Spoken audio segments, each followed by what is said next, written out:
Bonjour, je m'appelle Godelieve. Ça fait déjà quelques fois que je vous fais la lecture virtuelle. Euh, Vous autres, vous me voyez, mais moi, je n'ai pas le plaisir de vous voir ni de vous rencontrer. C'est dommage, mais c'est comme ça pour le moment. Concernant la lecture virtuelle qu'on doit faire maintenant, ce serait important si suite à vos lectures, vous pouviez nous faire des commentaires, à savoir si vous avez aimé les lectures ou s'il y a des choses que vous aimez moins, parce que comme c'est très différent, hein, c'est pas comme de parler à un groupe qu'on voit et qui est avec nous autres. Alors, on essaie de faire un choix de lecture le plus varié possible, le plus stimulant, le plus agréable, mais des fois des suggestions ou nous faire part de vos commentaires, ce serait très apprécié. Aujourd'hui, j'ai l'intention de vous faire faire un petit tour, peut-être pas du monde au complet, mais de différents endroits. Mais je vais commencer par une nouvelle qui est arrivée à Québec avant Noël, mais je pense que ce serait quand même important de revenir dessus. C'est le départ, c'est-à-dire le décès du grand chef autochtone Max Gros-Louis. C'était un homme très respecté, alors c'est important de parler des gens des Premières Nations. Souvent décrit comme un pilier de la nation Huron-Wendat, le chef Max Gros-Louis est décédé dernièrement. Il est né en 1931 à Wendake, une communauté de la nation Huron-Wendat dans la région de Québec. Max Gros-Louis a décidé de faire des études pour se spécialiser en droit autochtone, notamment pour comprendre toutes les lois qui encadrent les personnes des Premières Nations. Il a toujours eu la volonté de représenter et de défendre son peuple. Il était aussi un chasseur et un trappeur talentueux. C'est en 1964 qu'il devient chef pour la première fois de la nation Huron-Wendat. Au total, il sera chef pendant 33 ans à différents moments. Comme chef, il a fait valoir les droits des personnes autochtones au sein de la nation québécoise. Outre son poste en chef de la nation Huron-Wendat, Max Gros-Louis a aussi été un des membres fondateurs de l'Assemblée des Premières Nations en 1969. Cette assemblée est chargée de représenter les intérêts des Premières Nations à travers le Canada. Grâce à ses talents de négociateur et sa connaissance de la culture autochtone, il a été en mesure d'ouvrir le dialogue entre les nations du Québec. Pour honorer son travail remarquable pour les droits autochtones, Max Gros-Louis a reçu plusieurs distinctions très prestigieuses. Il a été fait officier de l'Ordre du Québec en 2011 et membre de l'Ordre du Canada en 2016. Ces distinctions sont remises aux personnes d'exception qui ont participé au rayonnement du Québec et du Canada et qui ont laissé une empreinte de leurs accomplissements. Au fil de sa vie, Max Gros-Louis aura fait avancer de manière considérable les droits des personnes autochtones, autant au Québec qu'au Canada. Son dévouement et sa connaissance des Premières Nations ont fait de lui une personne écoutée et respectée. C'est important de parler de lui parce qu'on connaît toutes les difficultés qui existent encore entre les Premières Nations et nous autres. Alors, je pense que c'est un grand bonhomme, comme on dit, qui nous laisse un très beau souvenir.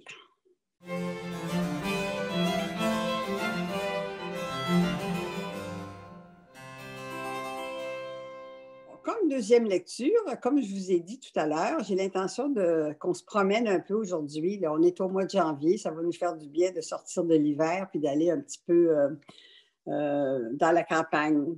Alors, ça va être un texte d'Alphonse Daudet. C'est un auteur français.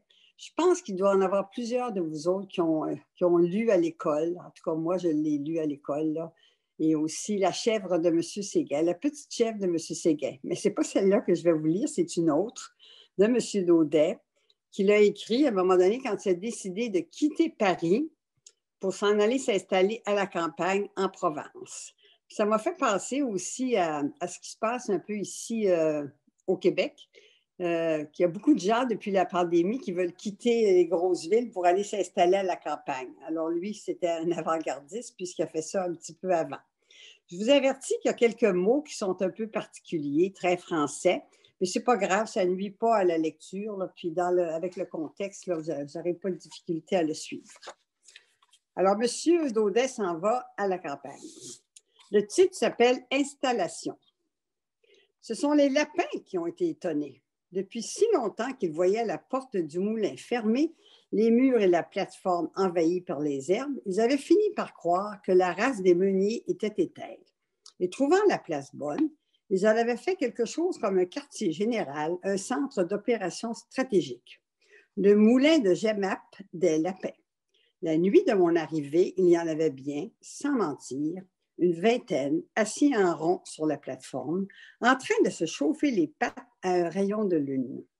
Le temps d'entrouvrir une lucarne, brrr, voilà le bivouac en déroute et tous ces petits derrières blancs qui détalent la queue en l'air dans le fourré. J'espère bien qu'ils reviendront. Quelqu'un de très étonné aussi en me voyant, c'est le locataire du premier, un vieux hibou sinistre, à la tête de penseur, qui habite le moulin depuis plus de 20 ans. Je l'ai trouvé dans la chambre du haut, immobile et droit sur l'arbre de couche, au milieu des plâtras, des tuiles tombées.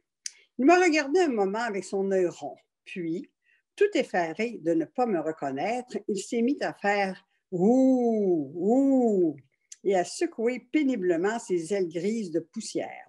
Ces diables de penseurs, ça ne se brosse jamais. N'importe, tel qu'il est, avec ses yeux clignotants et sa mine renfrognée, ce locataire silencieux me plaît encore mieux qu'un autre, et je me suis empressée de lui renouveler son bail. Il garde, comme dans le passé, tout le haut du moulin avec une entrée par le toit. Moi, je me réserve la pièce du bas, une petite pièce blanchie à la chaux, basse et voûtée comme un réfectoire de couvent.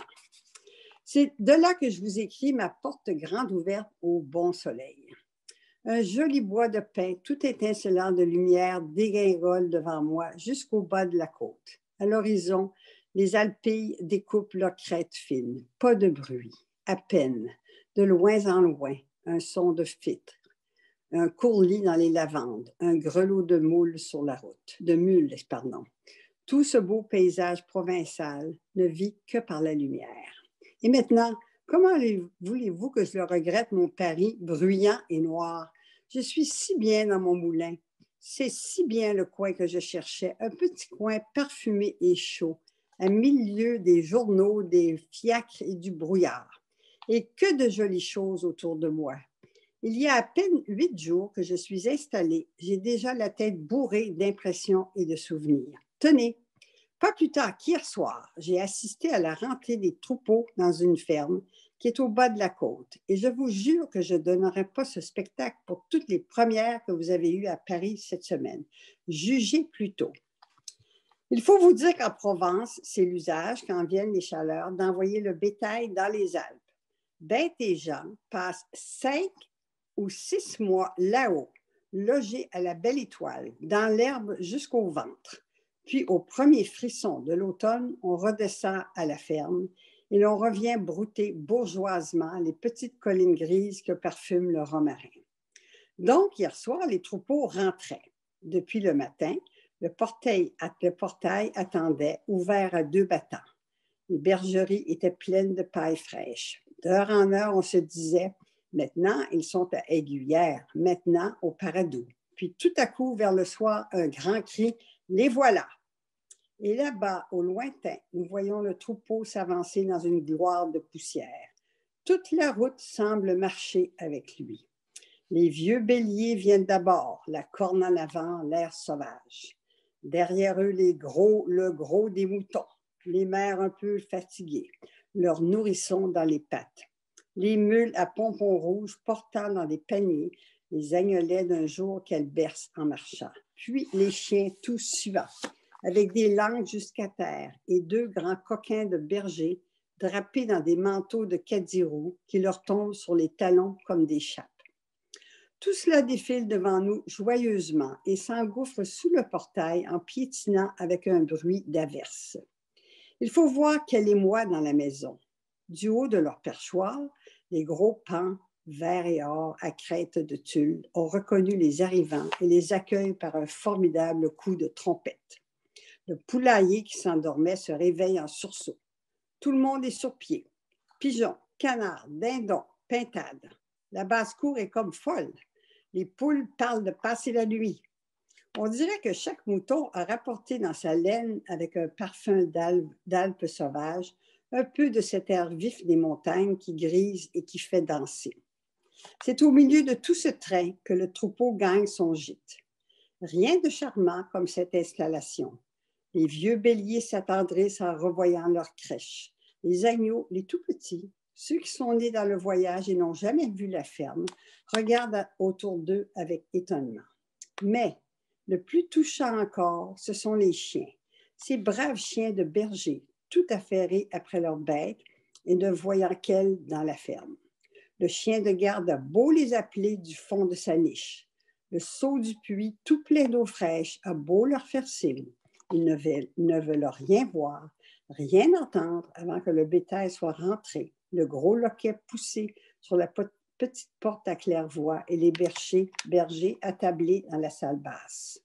Alors seulement, ils consentent à gagner le chenil et là, tout en lapant leur écuellée de soupe, ils racontent à leurs camarades de la ferme ce qu'ils ont fait là-haut dans la montagne, un pays noir où il y a des loups et de grandes digitales de pourpre pleines de rosée jusqu'au bord. Ça ne vous donne pas envie d'aller faire un tour là? En tout cas, moi, il me semble que ça nous ferait du bien.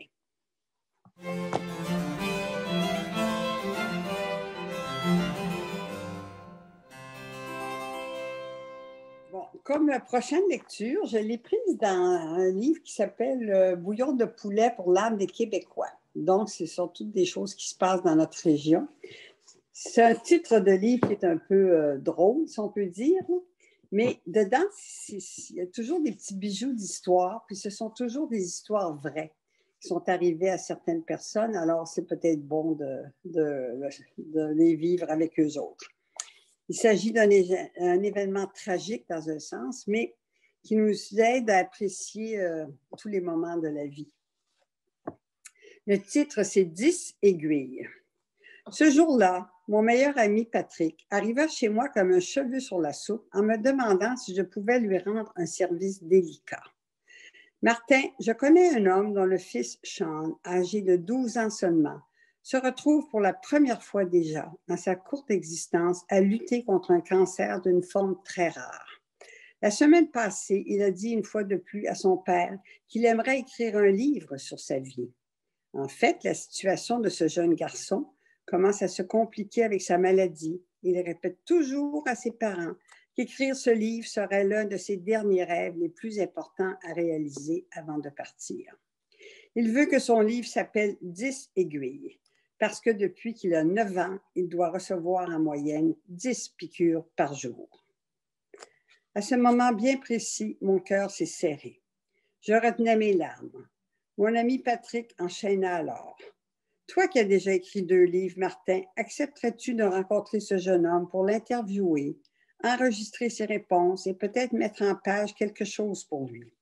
Il est de plus en plus faible, le temps presse. Qu'en penses-tu? Malgré les émotions qui m'habitaient, ma réponse fut instantanée. En toute humilité, si je peux aider ce jeune, je ferai n'importe quoi pour l'accompagner dans la réalisation de son dernier rêve. J'ai donc accepté de rencontrer ce jeune garçon, Sean Collins, pour voir comment je pourrais lui être utile. C'était la première fois de ma vie que je rencontrais un enfant dans une telle condition. Le teint pâle, les yeux cernés et plus aucun cheveu. En quelques secondes, j'ai été charmée par ce jeune garçon. J'ai terminé cette première rencontre tellement inspirée et emballée par le courage de Sean que l'idée m'est venue d'offrir à ses parents, Chris et Lisette, d'écrire le livre bénévolement et de remettre 100% des profits du livre aux enfants malades. Ma réflexion était simple. Si du haut de ses 12 ans, ce jeune garçon pouvait démontrer un tel courage face à une situation aussi difficile, il n'y avait qu'une seule chose à faire pour l'aider, être au service de son rêve. J'ai donc commencé à travailler sur la rédaction du livre de Sean. J'étais loin de me douter de la qualité et de la sagesse de ses réponses. Le jour de notre dernière rencontre restera gravé à tout jamais dans ma mémoire. Ce jour-là, je n'avais qu'une question pour lui. Sean, si tu avais un conseil à donner aux gens pour être plus heureux dans la vie, qu'est-ce que tu leur dirais? À l'instant même où je lui ai posé cette question, il a eu un étourdissement. Il m'avait expliqué que lors de nos rencontres précédentes, que les antidouleurs et les traitements qu'il subissait lui causaient parfois des étourdissements sévères. Après 5 longues minutes à tenter de reprendre son focus, Sean m'a regardé avec un petit sourire et m'a dit « Vivez chacune de vos journées comme s'il s'agissait de votre dernière. » Je fus impressionnée, touchée et surtout émue par le courage de ce petit bonhomme. Il enchaîna. Je n'ai jamais pensé qu'un jour je n'allais plus être capable de marcher, de courir, de nager, de faire les petites choses simples que j'aimais faire. J'aimerais dire aux gens qu'il est important de faire les choses que l'on veut faire le plus tôt possible. Vous comprendrez bien que ce garçon avait toutes les raisons du monde pour ne pas s'investir à écrire ce livre. Sean a passé les 3 dernières années de sa vie à recevoir beaucoup de traitements et de médications. Malheureusement, il nous a quittés avant la fin du projet. Toutefois, il s'était assuré de nous faire promettre à moi et ainsi qu'aux dizaines de bénévoles qui avaient appuyé l'initiative que nous allions compléter son livre en sa mémoire. Malgré les heures que j'avais investies sur ce manuscrit, j'aboutissais toujours à cette même conclusion. La fin ne m'appartient pas. Je n'étais pas présent au moment de son départ et c'était parfait ainsi. Je tentais donc de trouver une fin qui allait lui rendre justice, mais les mots me manquaient toujours. Durant les dernières minutes de Sean, Lisette et moi, ça c'est le père qui parle, étions à son chevet et Sean arrivait à sortir de son coma pour de courtes périodes. Il remuait les lèvres avec difficulté et on lui donnait de petits baisers comme pour tenter d'apaiser sa lutte et lui transmettre notre amour une dernière fois. Et c'est à cet instant que Sean est sorti faiblement de son coma et qu'il nous a dit d'une petite voix « Vous ne saurez jamais à quel point je vous aime ». Les yeux voilés de larmes, je venais de trouver la merveilleuse fin du livre de Sean et du même coup, je réalisais que jusqu'à son dernier souffle, Sean a célébré la vie. À ce jour, le livre 10 aiguilles a été vendu à plusieurs milliers d'exemplaires et a permis d'amasser plus que 150 000 $ pour les enfants malades. Après seulement 3 semaines de vente, il était devenu un best-seller national. Rien de cela n'aurait vu le jour sans le courage de ce petit bonhomme d'aller jusqu'au bout de son rêve, ce qui, par le fait même, m'a enseigné qu'il n'y a rien de plus merveilleux en ce monde que d'être au service d'un rêve, un service accessible à tous et à toutes. Je pense que même si c'est triste, c'est une belle histoire et c'est aussi une belle leçon de vie.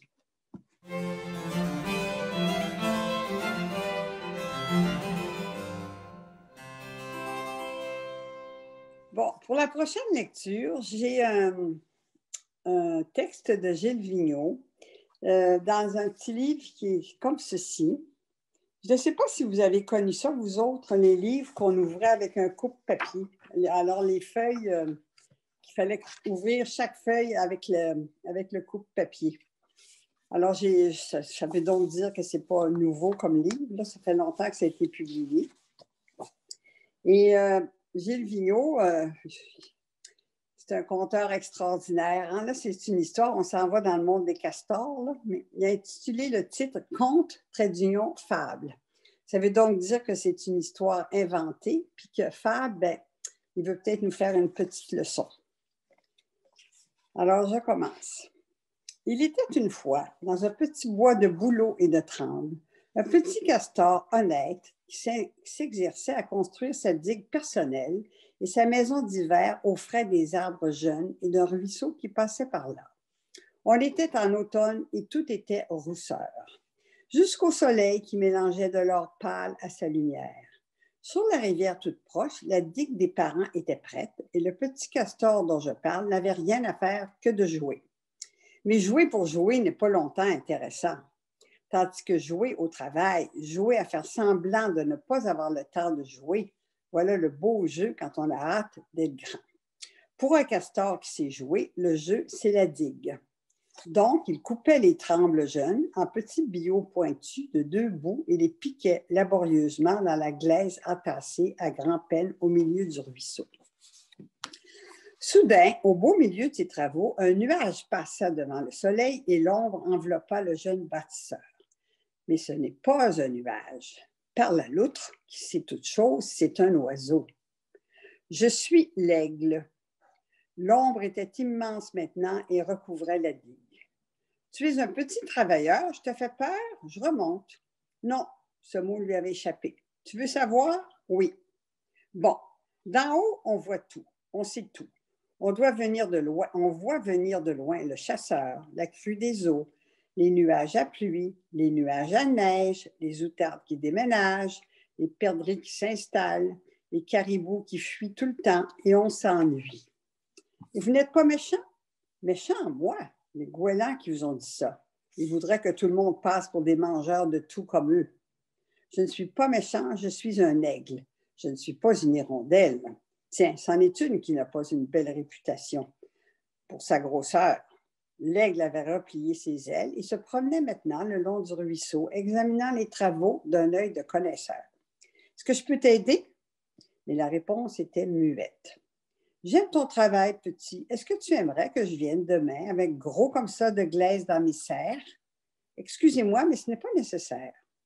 Aimerais-tu voir un peu de pays, savoir où le chasseur habite? Mais le petit rongeur, qui faisait semblant d'avoir bien de difficultés avec une écorce, prit un moment avant de répondre. Vous êtes vraiment bien bon, et je vais le dire. Mais pour ce qui est du voyage, mes parents ne seraient pas contents du tout. Et de me voir en l'air avec vous, ils s'imagineraient des drames et des catastrophes, et au retour, ils me puniraient. Vous savez, les parents castors, ça ne voit pas plus large que la digue. Ils avaient un peu marché tous les deux. Tout à coup, le petit castor cria « Pas là! Ne marchez pas là! » Puis l'aigle s'étant arrêté avec un œil protecteur en coin, il avait vraiment affronté des dangers plus graves que ça.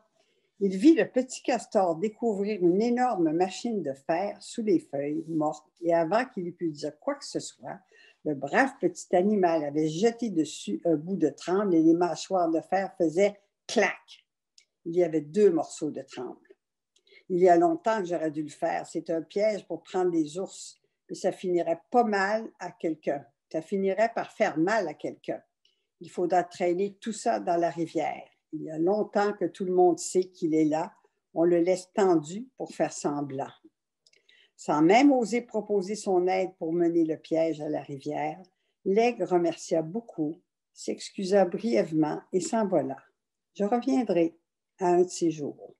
Mais en aigle, cela veut dire « Je viens de recevoir une bonne leçon. Il faudra bien que je la lui rende. » Le petit castor avait dit « Merci pour votre visite et revenez. » Ce qui en castor dit « J'ai eu une de ces peurs. Les goélands sont des bavards et des menteurs. » L'histoire fit toute la rivière et l'aigle s'était agrandi d'une digue à l'autre. Le petit castor avait parfait le tour de la terre dans les serres géantes.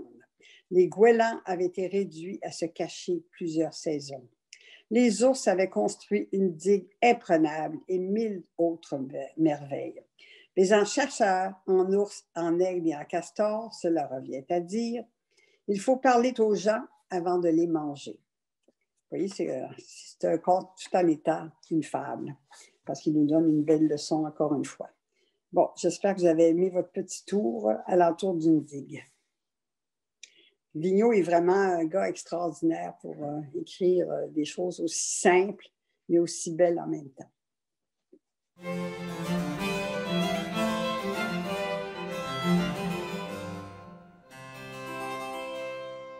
Bon, comme dernière lecture, bien, un autre grand poète et écrivain québécois, Félix Leclerc. Ça, c'est un recueil de ses chansons. On en connaît plusieurs. Mais je pense qu'on les oublie. Puis souvent aussi, on les a écoutées sans faire attention à toutes les paroles. Alors, peut-être que des fois, à la lecture, bien, on en comprend un peu plus. Parce qu'évidemment, lui aussi, c'est un grand Québécois qui a toujours voulu un Québec libre et indépendant. Alors, ça se transparaît un peu partout. Vous allez reconnaître le texte, puis j'allais peut-être vous mettre à chanter, mais en tout cas. Ça s'appelle, le titre, c'est « Tu te lèveras tôt ». Tu te lèveras tôt, tu mettras ton capot et tu iras dehors. L'arbre dans ta ruelle, le bonhomme dans le port, les yeux des demoiselles et le bébé qui dort. C'est à toi tout cela. Tu toucheras la terre, la mer porteuse d'îles, tu verras les bateaux, la barrière et le moine, le château et le pont, et tous les champs d'avoine. C'est ton pays. Et tu rentreras lourd pour avoir fait le tour de ce qui est à toi. Tu diras à ta mère que l'horizon est clair et elle sera fière d'être de ce pays-là. Il y a le comté des pommes, celui des pêcheries et des bêtes de somme, l'autre des flâneries. Il y a le moulin à scie, le facteur, le voleur, la politiquerie, la neige et les couleurs. C'est à toi tout cela. Il y a les faiseurs de chaises, les faiseurs de chaloupes et les faiseurs de pain et les faiseurs de rien. Il y a les retardataires, les mariages, les colères, les grands-mères aussi et les cordonneries. C'est ton pays. Les cloches dans les clochers, les 80 comtés, les 50 000 écoles et l'or dessous le sol. Les villes qui commencent, celles qui continuent, avec toi par-dessus, et les siècles qui naissent au fond des nues. Tu te lèveras tôt, tu mettras ton capot et tu iras dehors. Bon, alors c'est tout pour aujourd'hui. J'espère que vous avez apprécié. N'oubliez pas de faire des commentaires si vous aimeriez avoir d'autres, ou si vous avez des suggestions de lecture, ça nous fera plaisir de vous les lire. Et j'espère, je vous souhaite du bon temps, puis une belle continuité d'hiver. À bientôt!